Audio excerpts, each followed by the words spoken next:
Siblings called me a fair baby and celebrated when my parents' marriage failed and told me to rot in. Hey, Reddit. So, this is one of those things I never thought I'd actually write out. But here we are. My childhood wasn't normal, and it wasn't because of money or school or anything like that. It was because of family, the kind that's supposed to have your back, but instead seems dead set on making sure you don't even want to exist. I'm not looking for pity. I just need to finally lay it out somewhere people won't tell me to let it go. I, 20 male, didn't exactly start life with the cleanest slate. By the time I was born, my mom already had a reputation in her side of the family, and it wasn't the good kind. Before me, before my older sister, she had been married to a guy who everyone described as the perfect man. Problem was, he got diagnosed with something serious, terminal. And while he was sick, while he was literally dying in bed, my mom started an affair with the guy who would eventually become my dad. I didn't know all this growing up, obviously. Kids don't get the dirty details. But the older half-siblings from my mom's first marriage, they knew. They were teenagers old enough to understand that their dad was fading away while their mom was sneaking around with another man. That's where the hatred started, and it never stopped. Their dad passed away. My mom didn't waste much time moving forward with my dad, the other man. My sister was born not long after, and then 2 years later, me. From day one, the label stuck. Affair babies. Not even kids yet, and we were already hated. Not because of who we were, but because of what we represented. My dad, my actual dad, not their dad, tried. I'll give him that. He wanted to build a new family. He wanted to take care of us, love us, and kind of repair the mess. But when you've got kids from the first marriage looking at you like you're the devil, and at your children like they're living reminders of betrayal, there's only so much you can do. My earliest memories of the half-siblings were cold shoulders and glares. They didn't hide it. They didn't even try to act civil. If I ran up to say hi at some family get-together, I'd get brushed off or hear a muttered gross under their breath. My sister, who was older than me but still a little kid, would get even worse. It all blew up at a family gathering when I was maybe 5 or 6. One of the big ones, where both sides were there. Paternal side, maternal side. Everyone stuffed into one of my aunt's houses for some holiday. We were in the living room, adults talking, kids running around. I don't remember what exactly led up to it, but one of the older half-siblings just snapped. He stood in the middle of the room, pointed at me and my sister, and said, loud enough for everyone to hear, "Those two aren't family. They're just the affair kids." The room went dead silent. My mom went pale. My dad stood up so fast his chair tipped backward. And me? I didn't even understand what affair meant yet. I just knew it was bad, because the way he said it dripped with venom. My sister started crying, and I remember her tugging at my sleeve to hide behind her. My dad went off. He told them to shut their mouths, told them that me and my sister were innocent, told them to act like decent humans, but the damage was already done. You can't take back words like that once they're thrown out in public. Half the adults awkwardly avoided eye contact, like they didn't want to pick a side. Some of them probably agreed with the older kids anyway, even if they wouldn't say it. I didn't really get it until later, when I asked my mom what affair kids meant. She brushed it off, said it was just mean words. But I noticed she didn't look me in the eyes when she said it. I pieced it together years later, when I was old enough to overhear whispers and connect dots. By then it was already tattooed on my back. A label I didn't choose, but one I couldn't shake. That one outburst turned into years of being treated like I was dirty. Every time there was a family function, I could feel it. My dad would grip my shoulder a little tighter, like he was bracing himself for another comment. My mom would plaster on fake smiles, trying to pretend everything was fine. And the half-siblings? They didn't need to say anything after that. Just the looks they gave were enough to remind us what they thought we were. The weirdest part was how casual everyone else acted about it. Like, sure, the kids hate you, but that's just family drama. Brush it off. That's what I kept hearing. But when you're a little kid, getting told to your face you don't deserve to exist, you don't just brush it off. It sticks. That gathering was the first real taste of the war zone me and my sister were born into. A war we never signed up for. They didn't care that we had nothing to do with what our mom did. They didn't care that we weren't even alive during the affair. To them, we were guilty just for existing. That idea followed me and my sister everywhere. It wasn't just something they said once at a family get-together and then dropped. No, they hammered it into us like it was their full-time job. The older half-siblings didn't just call us affair kids, they upgraded it. Somewhere along the line, they started calling us homewreckers. Imagine being a 7-year-old and having someone in their late teens lean down, sneer in your face, and tell you that you ruined their life. I remember standing there frozen. not even knowing how to process it. Like, what life did I ruin? I wasn't even alive when all the drama went down. But to them, logic didn't matter. We were living proof of their mom's choices, and that was enough for them to spit hate every time we were in the same room. And it didn't stay confined to family gatherings either. That would have been bad enough, but at least we could have compartmentalized it. No, they followed us into school. Somehow, the older siblings managed to spread the whispers into the community, and kids talk. I'd be walking down the hall and hear someone mutter, "That's the affair kid." My sister got it worse. Girls her age told her straight to her face that she shouldn't even exist. And when we tried to deny it, the older siblings were right there to back the rumors up, almost proud of themselves for poisoning our reputation. I'll never forget one day in elementary school when a kid came up to me during recess and asked, "Why do your brothers and sisters say you broke their family?" That was the first time I realized the harassment wasn't just inside our house. It was bleeding into every corner of our lives. And no matter how I answered, I couldn't win. If I said it wasn't true, they'd laugh and say, "Then why does your own family say it?" If I stayed quiet, they took it as guilt. Either way, I walked away branded. My dad noticed, of course. He'd come home from work, see us quiet at the dinner table, and press us to talk. I'd tell him about kids at school making fun of me, about teachers pulling me aside with that look in their eyes like they pitied me. My sister would talk about how she got called names in the hall. Dad would get this tightness in his jaw, like he wanted to snap but didn't know who to direct it at. He'd tell us we weren't home wreckers, that we didn't do anything wrong. And I believed him when he said it, but it didn't erase the fact that the world around us treated us like garbage. Things reached a breaking point on one of my birthdays. I was maybe 9 or 10. Dad had rented out this little pizza place with an arcade in the back, the kind of spot every kid dreamed about having a party at. For once, I was excited. We invited a bunch of kids from school, and for the first hour, it actually felt normal. I was running around with tokens, my sister was helping me with the games, and Dad was snapping pictures. Then one of my half-siblings showed up. Not invited, obviously, but they walked right in like they owned the place. At first, I thought maybe, just maybe, they were there to make peace. But no, they had already been spreading rumors about us around town for years. So some parents weirdly took their words seriously. They started whispering to them, dropping lines like, "Do you really want your kid hanging around with him? He's not even family. He's an affair kid." I didn't hear it at first, but I noticed the effect. Slowly, parents started pulling their kids away. "We've got to go," they said, fake smiles plastered on. Within half an hour, the place went from buzzing to dead silent. I remember standing by the arcade machines, holding a handful of tokens I hadn't used yet, looking around at empty chairs. My dad was fuming, I could tell. He stormed outside, probably to confront the sibling, but they were already gone. My sister came up to me, eyes red, and handed me one of her tickets like it would make things better. "You can get a toy," she whispered, like that would fix the fact that my birthday had been ruined. When we got home, I locked myself in my room. I didn't want cake. I didn't want presents. I just wanted to disappear. Because it finally hit me that no matter what I did, no matter how good I tried to be, I was never going to be seen as normal. To them, I was always going to be the kid who should have never been born. That birthday stuck with me. Not because of the cake or the presents or the games, but because it was the day I realized my half-siblings weren't just out to hurt us in private. They wanted the world to see us the way they did, as home wreckers, as mistakes, and they weren't going to stop until everyone else believed it too.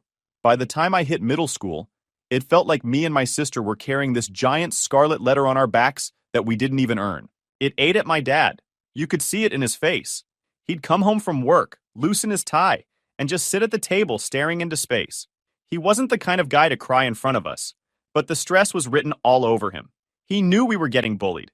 He begged my mom to step in, to say something to the older kids to make them stop.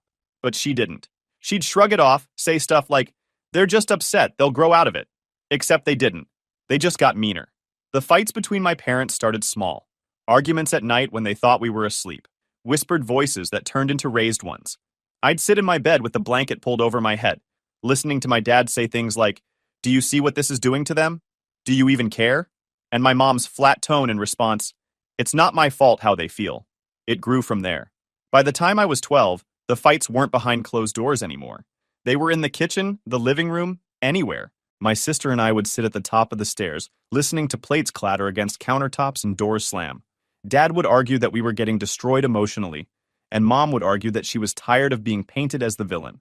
To her, the solution was pretending it wasn't happening. To my dad, that was betrayal all over again. Then, the divorce hit. The day it became official is burned into my memory. Papers on the table, my dad pacing the living room, my mom sitting stiff in her chair refusing to look at him. He told us he was sorry. Not sorry that he was leaving her, but sorry that we had to deal with all this when we were just kids. I remember him hugging me so tight it almost hurt. He whispered, "None of this is your fault." And I knew he meant it. But the truth was, fault didn't matter. The half-siblings had already made up their minds about us. The worst day of the whole divorce came when things blew up at the house. It was one of those nights where the yelling could probably be heard down the block. My dad had just come home from another exhausting day at work, and he was met with my mom unloading on him. She accused him of failing as a husband, failing as a father, everything she could throw at him. I remember standing with my sister in the hallway, clutching her hand, trying not to cry. And then we heard it, laughing. Not from my parents, but from outside. My dad stormed to the front window and yanked the blinds open, and there they were, my older half-siblings, standing on the sidewalk, pointing at the house, laughing and clapping like they were watching a circus. One of them even cupped his hands around his mouth and shouted, "How does it feel, huh? Finally falling apart, just like you deserve." My sister started sobbing. I pulled her into the hallway, away from the window, but the damage was already done. My dad lost it. He bolted outside so fast the door nearly came off the hinges. I don't remember everything he said, but his voice was booming, raw anger spilling out after years of trying to keep it together. He shouted that we were his kids, that we didn't deserve this, that they were monsters for laughing while two little kids cried inside. The neighbors came out to watch. Some tried to intervene, telling everyone to calm down. My mom didn't move. She stayed in the kitchen, acting like none of it was her problem. And me? I peeked from behind the curtain, watching my dad's face turn red with fury while my half-siblings just smirked. They knew they'd won. They knew all they had to do was show up and rub salt in the wound, and they'd break him down even more. That night, he told us he was filing for the divorce officially. He said he couldn't keep doing it, couldn't keep watching us get torn apart while mom sat on the sidelines. He promised he'd always be there for us, but you could tell the fight had drained something from him. My sister crawled into his lap and cried until she fell asleep. I sat next to him, staring at the wall, wondering how people who were supposed to be family could enjoy our pain so much. That was the moment I realized the older siblings didn't just hate us. They fed off our misery. It was entertainment to them. They weren't going to stop until there was nothing left of us to break. 4 and 3 years later, they got their biggest chance. My dad passed away. He'd been sick for a while, though we didn't really know how bad it was. He tried to hide it from us, tried to keep his smile around me and my sister, but I could see it in his eyes. He was exhausted, both from the stress of everything with my mom and the constant harassment from my half-siblings. And then one morning, he just didn't wake up. I remember my aunt shaking me awake at Dad's house, her face pale, telling me and my sister to come downstairs. The whole place smelled like coffee and sadness. People were crying in the kitchen. My dad's chair at the table was empty. That's when it hit me. He was gone. The funeral was brutal. Paternal family came in droves. His brothers, cousins, old co-workers. They all spoke about what kind of man he was, how he deserved better than what life gave him. My sister clutched my hand the entire time, sobbing into her dress. I didn't even cry. I just felt hollow, like a part of me had been scooped out and tossed in the dirt with him. My mom sat stiff in the front pew, staring at the casket like it was a burden. She didn't cry either. She looked more annoyed than anything, like this was just another thing she had to deal with. I don't know if she was numb or if she really just didn't care anymore. But to me and my sister, it felt like we'd lost both parents in one day, one to the grave and one to apathy. That's when the half-siblings came crawling back into the picture. For years, they hadn't spoken a word to us unless it was to spit insults. But after the funeral, one of them reached out. A phone call first, then a message saying they wanted to meet. They said things like, "We know you lost your dad. We know how hard this must be. We've been through this before. We just want to reconnect and apologize for everything. We're family." I should have smelled the setup from a mile away, but I didn't. My sister didn't either. We were desperate for some kind of stability, some kind of normalcy. And when people tell you they want peace after years of war, a part of you wants to believe it. So we said yes. They invited us to dinner at one of their houses. My sister spent hours getting ready, like she was finally going to have the siblings she always dreamed of. I kept telling myself to stay cautious, but deep down I hoped too. I wanted so badly for it to be real, for once in my life. We walked into that house, and at first it felt normal. Plates on the table, food steaming, smiles plastered on their faces.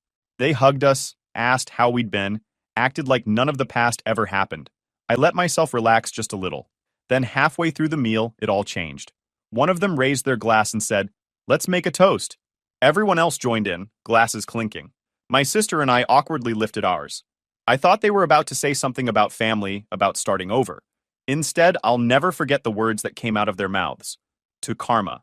To what comes around, goes around. To your dad finally getting what he deserved. The room erupted in laughter. They weren't toasting to family. They were celebrating my dad's death. My sister froze, tears spilling down her face. I felt like the floor had been ripped out from under me. I slammed my glass down so hard it cracked. "What the hell is wrong with you?" I shouted, my voice shaking. They smirked. One leaned back in their chair and said, "Why are you surprised?" He was a homewrecker. Now he's rotting, and you two can finally feel what we felt. Another one chimed in, "Take a taste of your own medicine." My hands were trembling with rage. I wanted to leap across the table and smash that smug grin right off their face. But my sister grabbed my arm, begging me not to. Her whole body was shaking, and she just whispered, "Let's go. Please, let's go." We got up and left without another word. The laughter followed us out the door, echoing in my ears like a nightmare. That night, she asked me, "Why do they hate us so much? Why do they enjoy this?" And I didn't have an answer. All I could say was, because to them, we'll always be the mistake. From that point on, I knew there was no chance at reconciliation. They didn't just dislike us. They wanted us destroyed. They wanted us to suffer as much as possible, even if it meant mocking the one parent we had left who actually cared about us.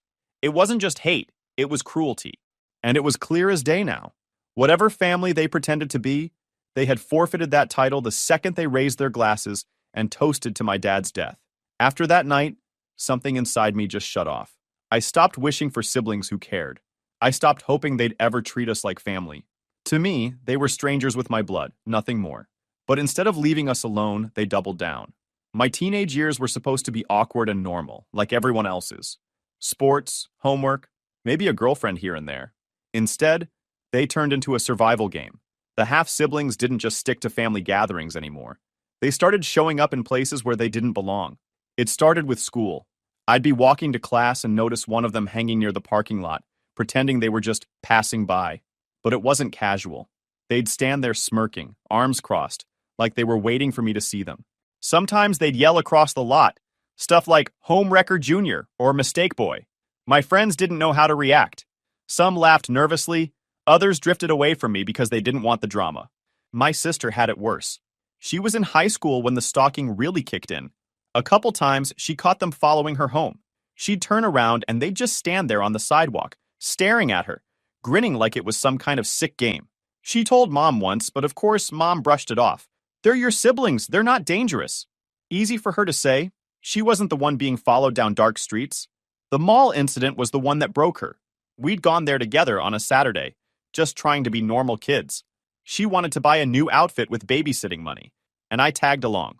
We were in the food court when one of the older siblings spotted us. He walked straight over, loud enough for everyone around to hear, and said, "Look, it's the mistake parade." The people around us started staring. My sister went pale, her tray shaking in her hands. He leaned in closer, grinning at her, and hissed, "You ruined everything! You should have never been born."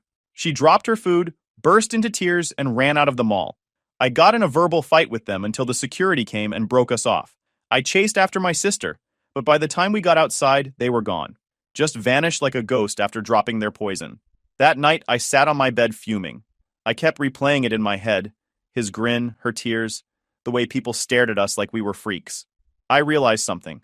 No one was going to save us. Not Mom, not the school, not even Dad anymore. It was on me. So I started writing things down.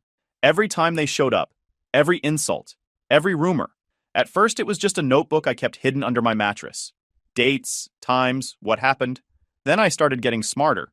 I borrowed my cousin's old camera phone and started snapping pictures from a distance whenever I caught them lurking. Screenshots of messages they sent online, too. I backed everything up onto a USB drive and cloud storage, stashing duplicates in case one got lost. I didn't tell my sister at first. She was already fragile, and I didn't want her to think I was obsessed. But eventually, she found the folder on my desk. Instead of getting mad, she sat next to me and said, "Keep doing it. We might need this one day." And from then on, she helped. If she got a text, she'd forward it to me. If she noticed one of them following her, she'd write down the time and place. It became our secret project, our way of fighting back without throwing punches. The more I documented, the more I realized just how much they'd been in our lives, shadowing us. They weren't just angry siblings venting now and then. They were fixated. Stalking us became their hobby. It was creepy, dangerous even. But for the first time, I felt like I had a weapon.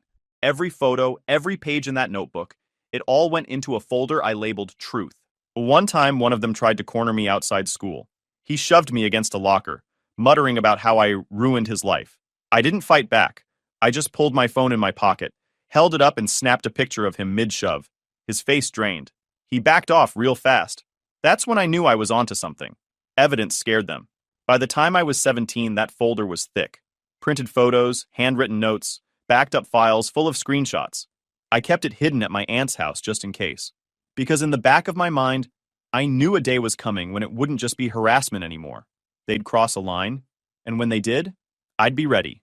Looking back now, I think building that folder is what kept me sane. It gave me control in a situation where I otherwise had none. My sister leaned on me, and I leaned on the fact that I was quietly stacking the deck against them. They thought they were untouchable, that no one would ever believe us over them. But I had proof, and sure enough, the day would come when I'd open that folder and finally use it. It started on what was supposed to be a good night. Me and my sister got invited to a dinner party hosted by some of our paternal relatives. My girlfriend was there, and so was her family. It felt like one of those rare chances where life seemed normal. People laughing, food on the table, my aunt telling dumb stories about when she and my dad were kids. For a while, I actually let my guard down. But of course, somebody had to ruin it. Midway through dinner, one of my relatives casually brought up the older half-siblings. Have you two thought about reaching out? It's been years. Maybe it's time to bury the hatchet. My sister froze, fork halfway to her mouth. Her eyes glossed over, and I knew she was 2 seconds from breaking. I put my hand on her arm, but it was too late. She pushed her chair back and walked out of the room, tears already sliding down her cheeks. The sound of the front door clicking shut hit me harder than any insult ever had. I turned back to the table, furious. "Do you even know what you just did?" I said. The room went quiet. "They're still family," one of them muttered. "Time heals. Maybe enough has passed." "Time doesn't erase trauma," I shot back. "They told us to our faces they wished we were dead. They celebrated when our parents split. They mocked my dad's death. They followed us around town like stalkers. You think that just goes away because a few years passed?" My girlfriend's mom leaned forward, frowning at the others. "You shouldn't push them. Clearly, this isn't something you can just sweep under the rug." But the relative doubled down. "It's not a dinner topic. You shouldn't dump all that heavy stuff on people who are trying to help." I laughed bitterly. "Oh, so I'm supposed to just nod and smile while you tell me to go hug the people who tormented me my whole life? Got it." The air was tense the rest of the night. I couldn't even enjoy dessert. I left early with my girlfriend, my sister riding in silence in the back seat. A couple of days later, after we'd tried to shake off the tension from that dinner, I suggested we go visit Dad's grave. It had been a while, and I figured it might help ground us again. He was the one person who had ever truly fought for us. Maybe standing by his headstone would remind us that we weren't as alone as we felt. We pulled up to the cemetery, parked, and walked the familiar path to his grave. Except when we got there, my sister stopped dead in her tracks. The headstone was spray-painted, big, sloppy red letters scrawled across the front. R.I.P. Homewrecker. My stomach dropped. My sister let out this broken sob that didn't sound human. I dropped to my knees, running my hands over the stone like maybe I could wipe the words away with my skin. But they were burned into my brain already. They had finally crossed the line. "We're reporting this," I said, my voice low but steady. "Right now." We drove straight to the police station. I pulled out my folder, slapped it on the counter, and started talking. I explained everything. The years of harassment, the stalking, the screenshots, the pictures. The officer flipped through the folder, eyebrows raising higher and higher with every page. My sister sat beside me, trembling, but nodding along. "This is a lot," the officer admitted. "We'll open an investigation. Vandalism is a crime, and if what you're saying about harassment and stalking checks out, there may be more here." For the first time in years, I felt like we weren't alone, but I wasn't done. That night, I drove to one of my half-siblings' houses. My sister begged me not to, but I couldn't sit back anymore. I needed them to know they'd gone too far. I needed to look them in the eye and make it clear this wasn't going to slide. When I showed up, 2 of them were outside, leaning against their car. They smirked as soon as they saw me. Look who it is. Little Homewrecker Jr., one of them taunted. I walked right up, chest tight but steady. This ends now. You went too far. They laughed. What are you going to do about it? Before I could answer, one of them lunged forward and swung. His fist caught me in the jaw, snapping my head to the side. Pain exploded down my face, but something inside me snapped too. Years of being mocked, stalked, bullied, humiliated. Every single moment boiled up all at once. I didn't even think. I just reacted. I grabbed him by the shirt and shoved him back hard into the hood of the car. He swung again, but I ducked and drove my knee into his gut. He doubled over, gasping. The other one jumped in, fists flying. I caught his arm, twisted, and kicked his legs out from under him. He hit the pavement with a grunt. Adrenaline was pumping through me like fire. They weren't scary anymore. They weren't untouchable. They were just pathetic cowards who finally got what they'd been asking for. I stood over them, chest heaving, fists clenched, daring them to get back up. They didn't. You ever touch me or my sister again? I growled. I'll make sure you regret it. And next time, I won't stop at just defending myself. I left them lying there and drove straight back to the police station, jaw aching, but heart steady. I filed a report, this time not just about the vandalism, but the assault too. The officers listened carefully, jotting down every detail, and when I handed them the fresh bruises on my face as proof, plus my years of documentation, they didn't brush it off. They took it seriously. Walking out of that station, my sister at my side, I finally felt the shift. This wasn't just me and her suffering in silence anymore. The system was watching now. And my half-siblings? They had no idea the storm that was coming for them. The police didn't waste time after we reported the vandalism and assault. I turned over my truth folder. Photos, screenshots, dates, everything. The detective flipped through it with a look that said, "Finally, this makes sense." Within a week, they had warrants out. What followed wasn't instant justice. It was months of hearings, paperwork, and court dates. Restraining orders were granted early on, which gave me and my sister our first real breath of relief. But the actual trial and sentencing dragged on, as these things always do. The first time I saw my half-siblings in court, I almost laughed. They looked nothing like the smug bullies who used to corner us. They sat stiff in the defendants' chairs, trying to look innocent, but the evidence was stacked high. The prosecutor laid it all out. Stalking, harassment, the vandalism on my dad's grave, and the assault where one of them swung at me first. The judge wasn't buying their excuses. Their lawyer tried to spin it as family drama, but the messages and photos didn't lie. The courtroom went quiet when their texts were read aloud. Jokes about making us suffer, plans to show up outside the house, and even that disgusting toast at dinner after Dad's death. People gasped. Their friends and even spouses in the gallery looked horrified. That was justice in real time. Their cruelty dragged into daylight. The judge issued restraining orders on the spot. No contact, no showing up near us, no social media harassment. Watching my sister breathe for the first time without checking over her shoulder was the payoff I didn't even know I needed. She hugged me in the hallway after and whispered, "We're finally safe." They pled not guilty at first, but it didn't matter. Evidence doesn't care about denial. Photos of them lurking near our school, screenshots of threats, and even a neighbor's ring cam showing the assault. It all nailed them. The judge found them guilty on vandalism, harassment, and assault. The sentences weren't life-ruining, but they stung. Heavy fines, community service, mandatory counseling, probation, and permanent restraining orders. And the criminal record? That's theirs to carry forever. The social fallout hit almost as hard. Their so-called friends backed away, embarrassed to be tied to them. One of their marriages cracked under the weight. Spouse walked out, saying they didn't sign up for public humiliation. People in their community whispered. They weren't the tough, untouchable older siblings anymore. They were just adults with court records, and no one left to clap for their cruelty. The best part? Paternal relatives finally admitted we'd been right all along. The same ones who pushed blood is blood finally saw the truth in black and white. One cousin even apologized, saying, "I didn't realize it was that bad. I didn't forgive him, but I accepted it." At least nobody at family dinners would ever push reconnection again. Walking out of that courthouse with signed restraining orders in my pocket, I felt lighter. Years of fear turned into paper that legally kept them away. It wasn't dramatic movie-style revenge, but it was real. It was accountability. They had chosen cruelty, and now they had to live with the consequences. Life moved forward. My sister started smiling again. She went to college orientation and, for once, didn't flinch when people asked about family. I stopped carrying the evidence folder everywhere and locked it away in a safe at my aunt's house. It had done its job. A few weeks later, we had a small dinner with the people who mattered. My aunt, my girlfriend, her family, and a couple of Dad's old friends. It wasn't flashy, just good food and laughter. My aunt raised her glass and said, "To the family you choose." That hit home. That was the closure. Looking back, revenge didn't come from throwing punches. It came from finally proving we weren't crazy, that everything we endured was real and unacceptable. It came from the law saying, "You were right," and they were wrong. It came from watching them lose the power they held over us for so long. They toasted my dad's death once, but the last toast belonged to me and my sister.